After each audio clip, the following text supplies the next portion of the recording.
It's winter time, and the living's easy. GGG have seen fit to grace us with a pretty portal, and I've seen fit to honour it with a cold-based build.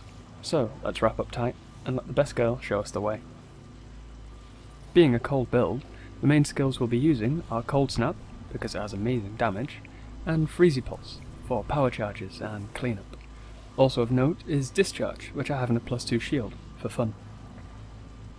For a short demonstration, I'll do a dox run in Merciless at level 58, which is a little on the low side when it comes to Merciless dox. After the run, I'll go a little more into the build.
Life is fleeting.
so hopefully what you've seen so far has piqued your interest. Let's take a closer look at the internals of it. The first thing to note is that a 5 link is not necessary at all.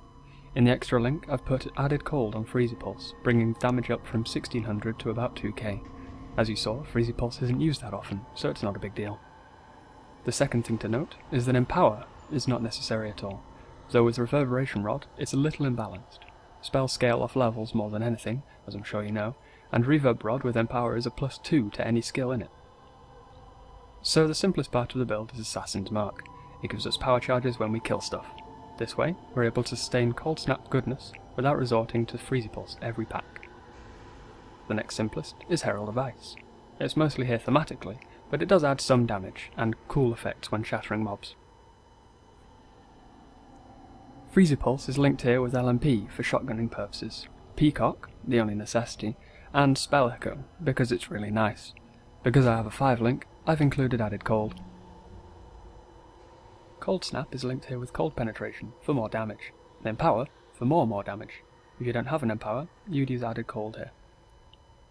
As mentioned, for fun, here is Discharge, linked with Life Leech, in a +2 shield. I don't think I've ever used this non-recreationally. As for the items themselves, with my passive tree, I feel Reverberation Rod is necessary. It's an insane wand for leveling spellcasters, and I don't have any plans to replace it. Kitus Apex, on the other hand, is not necessary at all. The experience gain is nice, and so is the elemental damage, but any old resist hat will do.